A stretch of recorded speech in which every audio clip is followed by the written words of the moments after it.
নমস্কার, আমি Abhijit Das, মাইনেটেড YouTube channel এবং ওয়েবসাইটে সকলকে স্বাগত। আজ আমরা দেখব আইডেন্টিটি অপারেটর। তো এই আইডেন্টিটি অপারেটরের মধ্যে কী কী আছে ইজ অ্যান্ড ইজ নট। তো দেখো এখানে কী হচ্ছে, আইডেন্টিটি অপারেটর হলো এমন কিছু বিশেষ অপারেটর যা পরীক্ষা করে দেখে দুটি ভেরিয়েবল একই মেমোরি লোকেশনে অবস্থান করে কি না। এবং আর এক কথায় বলেছে এটি শুধু ভেরিয়েবলের মান সমান কি না দেখে না, বরং আসলে একই বস্তু বা অবজেক্ট কিনা সেটা নিশ্চিত করে। তো এখানে তোমাদের মেন শব্দটা আছে কি অবজেক্ট। জিনিসটা কি এটা একটু বুঝতে অসুবিধা হয়। অবজেক্ট হলো কি এমনভাবে যে পৃথিবীতে যত বস্তু আছে সব কিন্তু একটা অবজেক্ট। আবার একই ধরনেরই বস্তু আছে, তো তার মধ্যে কিছু কিছু সিমিলারিটি আছে, কিছু ডিসিমিলারিটি আছে। তো সেই যে যে কোনো বস্তু হোক তার যদি বিভিন্ন গুণ আছে, সেই অ্যাট্রিবিউট আছে, তো সেটাকে বলা হচ্ছে অবজেক্ট। যেমন হলো আমরা এর আগে পড়েছি নাম্বার সিস্টেম, আমরা নিউমেরিক ডেটা টাইপে পড়েছি ইন্টিজার, ফ্লোট, কমপ্লেক্স। তো ইন্টিজারের কী আছে, এর একটা গুণ আছে। গুণ কি, এটাতে কোনো দশমিক সংখ্যা হবে না। ফ্লোট কি, এটাকে কি হচ্ছে, এটাতে দশমিক সংখ্যা হবে। আবার কমপ্লেক্সে কী হচ্ছে, তোমার কোনো একটা রিয়েল নাম্বার থাকবে এবং ইমাজিনারি নাম্বার থাকবে। তো তেমনই এগুলোকে তুমি এক একটা অবজেক্ট ধরতে পারো। এ বাদে অবজেক্ট আরও অনেকের আরও বিস্তারিত পরে তোমরা জানতে পারবে।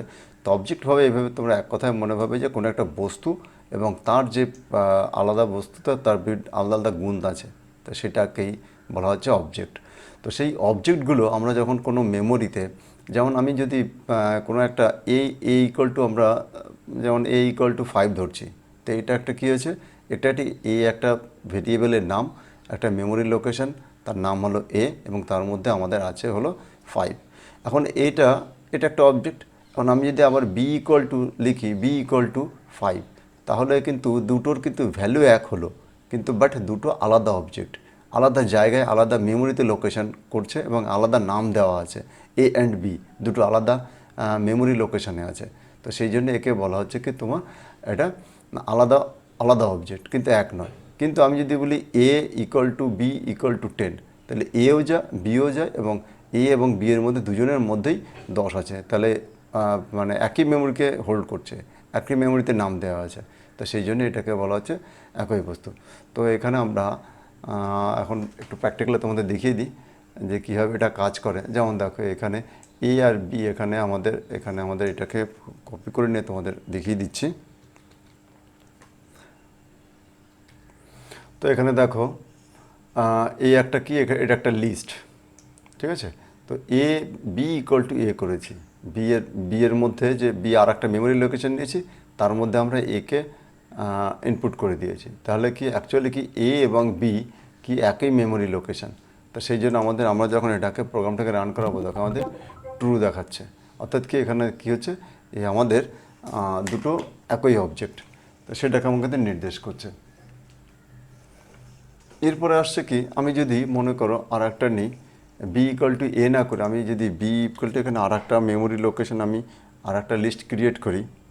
আর একটা লিস্ট আমি ক্রিয়েট করছি, মনে করো এখানে একই মেমোরি একই ভ্যালু দিলাম, আমি একই দিলাম। তাহলে দেখো, তাহলে কি দেখাচ্ছে, আমি রান করলে দেখো এখন ফলস দেখাচ্ছে।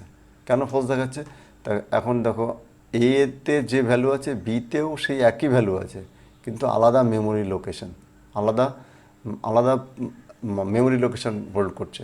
কিন্তু যখন আমি বি ইকুয়াল টু এ লিখছিলাম, তখন কিন্তু আমাদের তখন দিচ্ছে ট্রু দিচ্ছিল, কারণ কি আমি এটাকে এ এবং বিকে একই জায়গায় নির্দেশ করছি।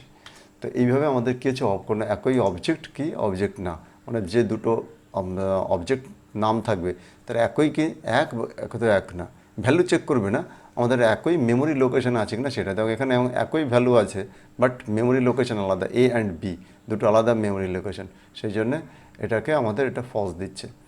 তো এটাই হলো আমাদের এই আইডেন্টিটি অপারেটরের মূল জিনিস, যে আমাদের যে একই মেমোরি লোকেশনে হোল্ড করছে কি না, এটাই। তো আর যদি হোল্ড যদি করে, তাহলে আমি যদি ইজ দিই, তাহলে যদি হোল্ড করে তাহলে ট্রু অ্যান্সার পাবো।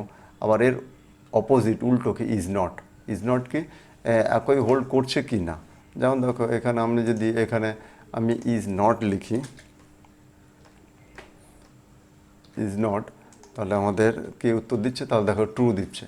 তাহলে হ্যাঁ, আমি এ আর বি দুটো কি বলছে, আলাদা আলাদা একই লোকেশন না, তো সেটাই সত্যি যে এরা দুজনে একই লোকেশন নেই, সেই জন্য ট্রু এসছে।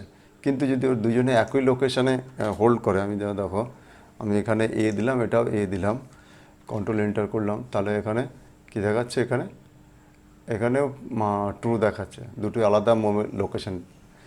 এখানে ট্রু দেখানোর কারণ হলো যে পাইথন কিন্তু ছোট ছোট ভ্যালুগুলোকে একই মেমোরিতে রাখে। আমি যখন মনে করো এখানে আমি সি দিয়ে দিই, এ না দিয়ে আমি সি দিলাম, তাহলে তাহলে এখানে দেখো এটা ট্রু দেখাচ্ছে, ঠিক আছে।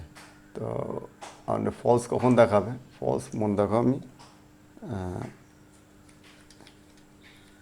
বি ইকুয়ালস টু এ করলাম, আমি কন্ট্রোল এন্টার প্রেস করে এটাকে রান করলাম, দেখেন ফলস দেখাচ্ছে। কারণ কি বি আর এ দুটোই একই, কারণ ই ইজ নট বি, এখানে হ্যাঁ নট বি না, এক নয়, সেটা আমাদের ফলস দেখাচ্ছে। তো এইভাবে আমাদের এটাকে আমরা এই আইডেন্টিটি অপারেটরের দ্বারা আমরা কী করি, যে একই মেমোরি লোকেশনে অবস্থান করছে কি করছে না সেটা দেখার জন্য। এখানে ইকুয়াল টু আর ইজ এর মধ্যে পার্থক্য আছে। ইকুয়াল টু আর ইজ জিনিসটা কি, দেখো ইকুয়াল টু অপারেটরের কাজ কি, এটা একটা লজিক্যাল অপারেটর। এটা কী কাজ করে, ভ্যালু চেক করে, দুটো যে কোনো মেমোরি লোকেশনে একই ভ্যালু আছে কি না সেটা চেক করে। আবার যখন ইজ কি চেক করে, যে একই অবজেক্ট কিনা, একই জিনিস কিনা। কারণ এ ইকুয়াল টু বি দিলে এটা ট্রু অ্যান্সার পাবো, আর এ ইজ বি দিলে আমাদের ফলস পাবো। কারণ এ আর বি এর মধ্যে ভ্যালু এক আছে, কিন্তু এ আর বি একই মেমোরি লোকেশনে নাই, সেটা এখানে আমাদের ফলস পাবো এইভাবে। তো এটা আমাদের আইডেন্টিটি অপারেটরের কাজ। Thank you. আমরা পরবর্তী ভিডিওতে আমরা মেম্বারশিপ অপারেটর সম্পর্কে পড়বো।